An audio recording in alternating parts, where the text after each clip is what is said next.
اعوذ باللہ من الشیطان الرجیم بسم اللہ الرحمن الرحیم. مزما عزتمند مشرانو زمونږ استادو کامیابی د الله پاک چې کوم دې پورا په دین کې احیا او په دین کې لومبنه کلمت طیبه ده چې لا اله الا الله محمد رسول الله. د دې کلمې لفظي معنی دا ده چې نشته د لایق د عبادت کدی یو الله دی اور محمد صلی الله علیه وسلم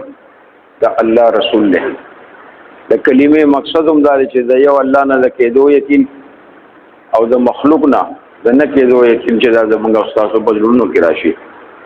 او الله د هر څه نه څه کولی شي او مخلوق د الله د حکم اراده نه بغیر هیڅ نشي کولی. دې کلمې فضیلتونه ډېر زیات دي. یو فضیلت دا دی چې د سلو کالو کافر مشرک چې اخلاص سره دا یو کلمه وایي دا غو الله پاک ټول ګناهونه معاف کړي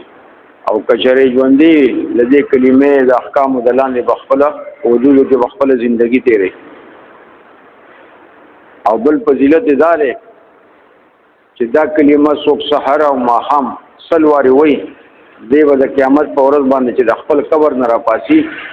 د مخ په داسې پړه کېږي لکه د څوارلسمې سپوږمۍ په شان دی. موږ او تاسو چې دا کلمه وویله د الله پاک ټول احکامات د الله پاک ټول حکمونه په موږ باندې فرض شو. دې کې لومبنی حکم چې کوم دی د مانځه دی مونځ د نبي کریم صلی الله علیه وسلم د سترګو یخوالی دی. مونځ د جنت کنجي ده. مونځ افضل جهاد دی. مونځ د بدو کارو نه منع کوونکی دی او نیک کار ته بلونکی دی. او مونځ چې کوم دی د قبر رڼا ده. مونږ د پولیس سیرات د تیر وختو په وخت کې رڼا او مددگار دی. مونږ د قیامت د سخت ورځ د میدان حشر د عرش شور دی چې مونږ او تاسو په اخلاص سره او په حب او دغه سره چې مونږ پنځه وخته مونږ پابندۍ سره کوو. د زمارونو بیګانو چې څوک پنځه وخته مونږ په پابندۍ سره کوي نو دله به الله پاک دوه پروانې ورکړي. یو دا انسان به جهنمي نه او یو به دی منافق د دنیا نه نځي. او چې پنځه وخته موږ پابندۍ سره کوو الله پاک په زمونږ او ستاسو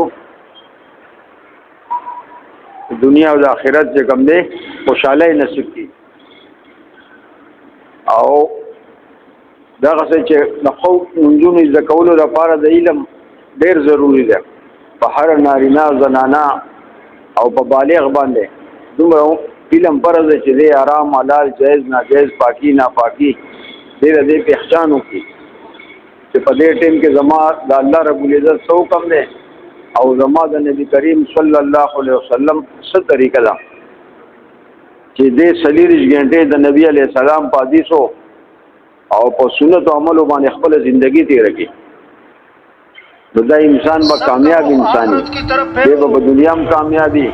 دی با قبر کی کامیابی دی با ورځ د قیامت دا دنیا اصل نہیں ہے آخرت کی بم کامیابی آج ہے کل نہیں. او منگا ہر یو عمل کے په هر حالات کې او په هر غم کې په هر خوشاله کې د نبی علیہ السلام طریقه لټو او داغه سنت عمل لټو زمونږه کامیابی وي. مصروف لوگ بھی ورته زمارونو بیگانو نو چې د قران پاک یو آیات زکو یا په خپل زکو یا بل ته زکو دا د سلو رکعاتو نفلنا افضل له بهتر دی. او چې د علم یو باب زکو دا 1000 رکعات نوافل نه بهتر دی. د 0 رکعاتو نوافل نه بهتر دی. د علم باب سره ما تا د غسل یو طریقې ذکر او د نماز فرایض ذکر نو دا دې ته د علم یو باب وي. ما تا د جمعه ته دراتلو دوايي ذکر لا چې په کومه طریقه زمونږ نبی کریم صلی الله علیه وسلم مسجد ته داخل شوی چې موږ په هغه طریقه باندې داخليږو. دې ته د علم یو باب وي او په 0 رکعاتو باندې څومره ټیم داخليږي دا به موږ او تاسو له الله پاک د علم په یو باب باندې چې کوم دی اجر او ثواب راکړي. مسلمان بنده چې خپل ایمان کامل درجه ته رسي د دې به د نبی علیہ السلام په اعمالو باندې خپل ایمان چې کوم نه کامل درجه ته رسي چې دا اعمال موږ دې کوشش کوو وخت خدای را کړل زندگی را کړی دا چې دا مونږ ضایع نه کوو چې زمونږ د اعمال زمونږ د جان زمونږ د وخت د نبی علیه السلام په اعمالو کې او په سنت طریقو کې زمونږ زندگی تیر شي او دغه چې مونږ انسان چې عالم شي او علم زکی نو ذکر ضروری دی چې هر ټیم مونږ د الله ذکر کوو الله پاک مونږ په خپل نومونو کې یاد او دغه چې هر ټیم مونږ چې د الله ذکر کوو په ذکر کې افضل چې کوم دی الحمدلله او لا اله الا الله چې دا مونږ دې هر ټیم د دې ذکر کوو او درېمه کلمه درود شریف استغفار چې دې مونږه کم از کم سلواره سحر سلواره ماحام چې دا مونږ سلواره وایو دا انسان په ذاکرینو کې شمارل کېږي او د جنت اته دروازې دي یو خاص دروازه الله پاک د ذاکرینو لپاره د اکرام په شکل باندې جوړ کړی او تیار کړی او ذاکرین په خندا خوشاله باندې جنت ته داخليږي او په جنت کې به دی وی غړې هرمان نه ولې جنت ته خوشاله وځي دي د غمونو ځای نه دی د غمونو ځای خالی دنیا ده او چې مونږ دلته کې د نبی علیه السلام اعمال کوو بیا دا د غمونو ځای هم نه دی دم د خوشاله ځای د ذاکرین په خندا خوشاله باندې داخليږي او په جنت کې به دی وی غړې هرمان نه پتن دا هغه غړې هرمان وي چې په دنیا کې بغیر ذکر چې کوم وخت تیروتی دی دا انسان به هغه ارمان کوي او دا چې زمارونو بیگانو اکرام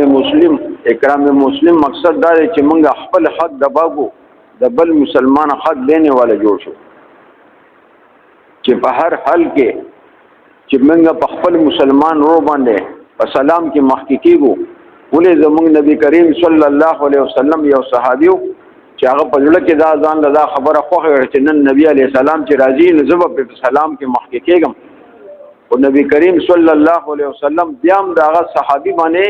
په سلام کې مخکې شو نو موږ او تاسو له الله پاک داسې پیغمبر خپل پیغمبر او اخلاق والا پیغمبر راکړو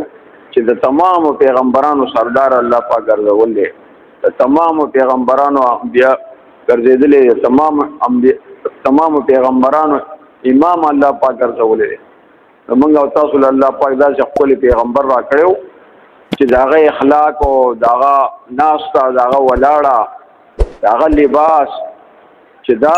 د شریعت په مطابق باندې چې موږ هم داغه لباس داغه اخلاق داغه زبان موږ استعمالو نو ان شاء الله تعالی په ورځ د قیامت باندې الله پاک موږ داغه سره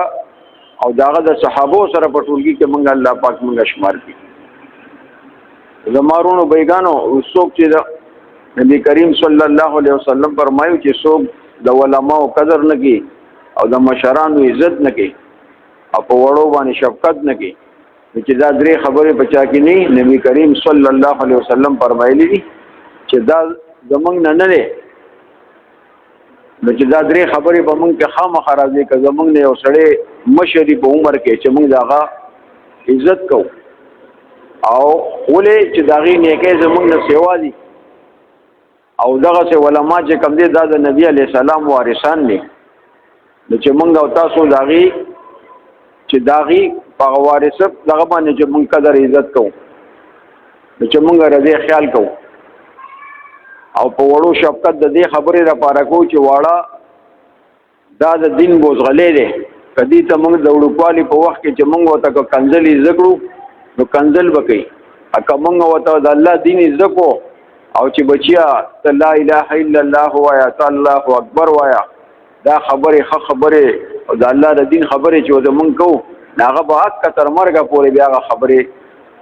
په ځل کې ویم پردي او په جواب باندې ویم راځي چې مونږ خپل بچو ته د دې خبرو مونږه دغه وکړو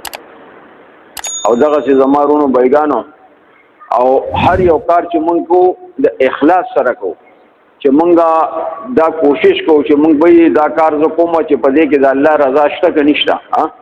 لکه د الله رضا پکې نه یو کار مونږ کو چې مونږ هغه کار ته ورنږدې نشو چې مونږ هغه کار نه کوو ولې چې په کوم مونږ هغه کار کو چې د الله رضا یې پکې نو دا الله د رضا لپاره وګوره انسان یو کجورم ورکی کنه یو بل مسلمان پیدا ها او چې خالص زمانه پیدا الله رضا شي نو دا انسان لم چې کم دی د قیامت په ورځ باندې احد د غرون عمر الله پاک دې اجرونه ورکړي د احد دا غر څومره لوی په ملیونو سفر دی پکې دا بول الله پاک چې کم نه په ورځ د قیامت چې کم د حساب کتاب هغه تل د باغې کې بول الله پاک کیږي چې موږ او تاسو د دې کوشش وکړو چې یو کار کو چې د الله د رضا لپاره کو او فضل کې مخالص د الله رضای او اخلاص والا چې کم دی کنه دا د هدایت چراغ دی په دې وجه باندې الله پاک ډېر لوی لوی فتنې ختمي او زمارونو بیگانو وی په پخوانی پیغمبرانو په وخت کې چې کم دی حدیث ته وی لوګر راغلی وا او یو کس چې کم دی داسې بلاره تېرېدو د شګې یو ډېرې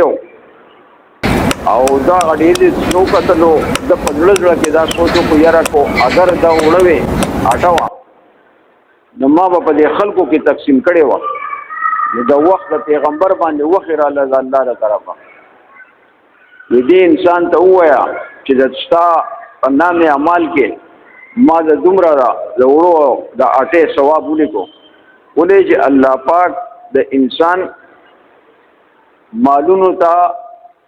او شکلونو ته نه ګوري الله پاک چې کوم دی د انسان اعمالو ته او زړونو ته ګوري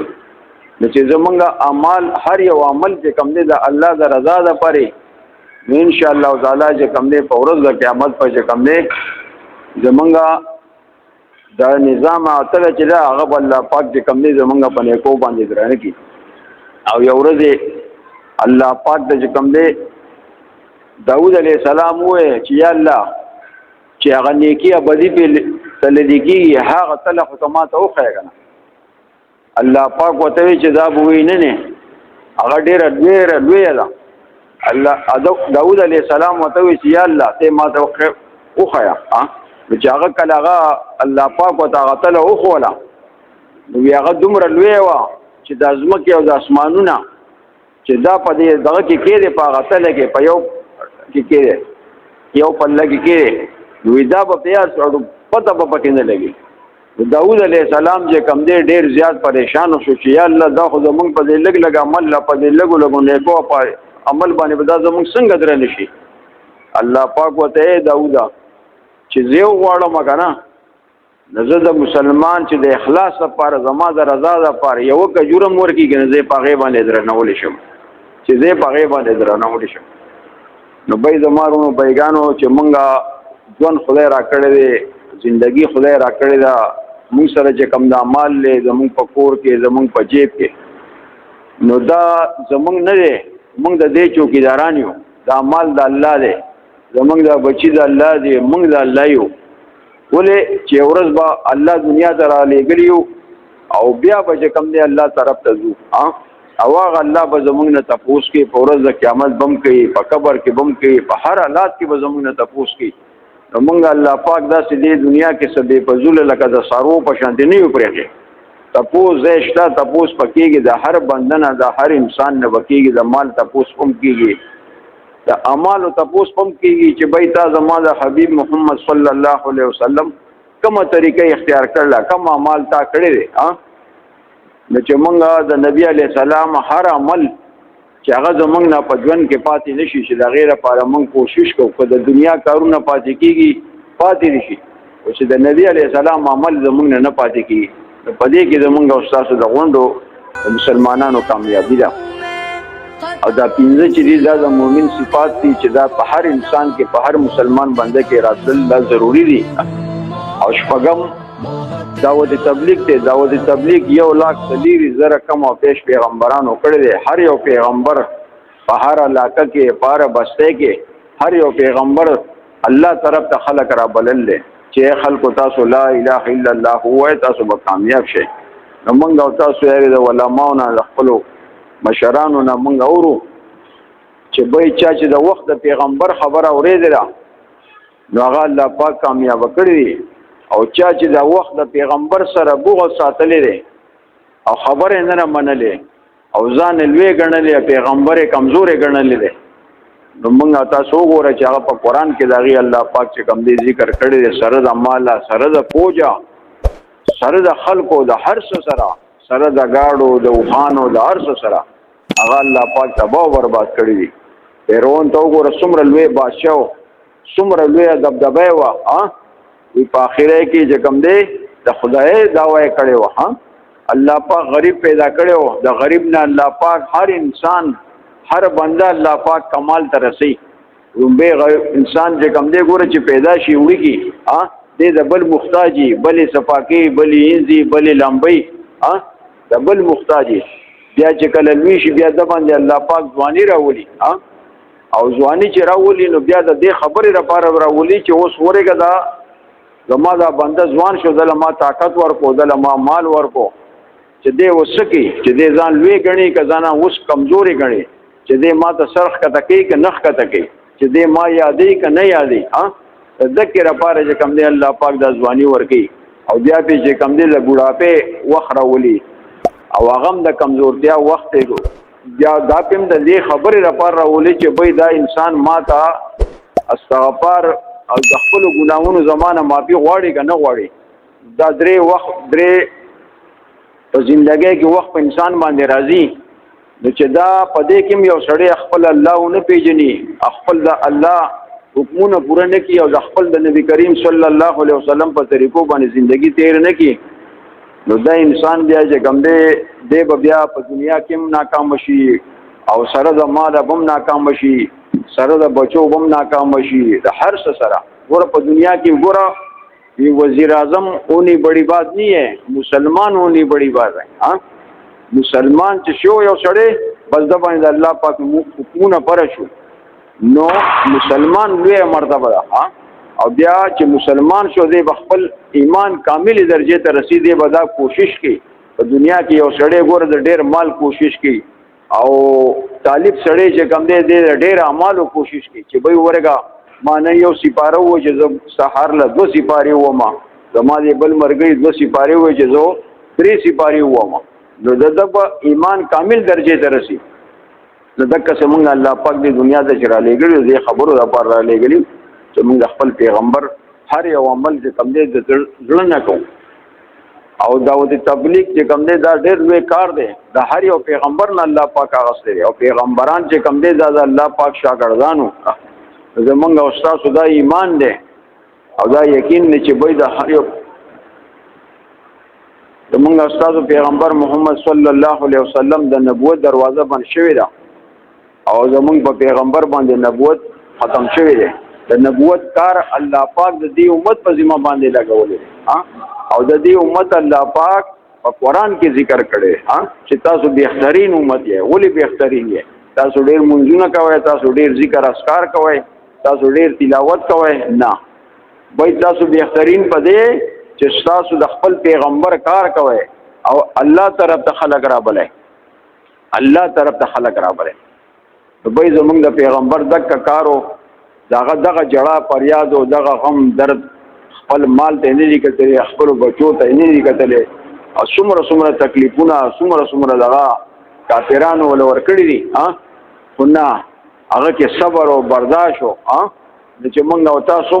د الله په لار کې مونږ راوځو چې مونږ ته سو کنزل کې کړه د بدوي کوم ته سو سپک ګوري په ملک کې د سپک ګوري نه خدا کار به مونږ کو د چا د لپاره د الله د رضا لپاره نور په دې دنیا کې پیغمبرانو چې دغه شنيري پرې هغه سره څومره لبي او سره شوی دي د کافرانو سره کړی خو نه هغه خپل کار نه پرې دا کوي الله طرف ته خلق را بلل نو به زمام دا ایمان او دا کېده چې ان شاء الله تعالی زمونږ خو ډېره زندگی تیر وته او لږه پاتې ده زما په خپله دا د زړه دا اراده ده چې تر مرګه پورې به انشاءالله تعالی د نبی کریم صلی الله علیه وسلم او د الله دا دین زه به په خپله مې زده کوم او بل ته به م رسوم ستاسو هم دا ټول نیت دی که نه جنت کی با اللہ بڑا مکان جوڑوی بچنا چه حافظ سک د قرآن جوڑوی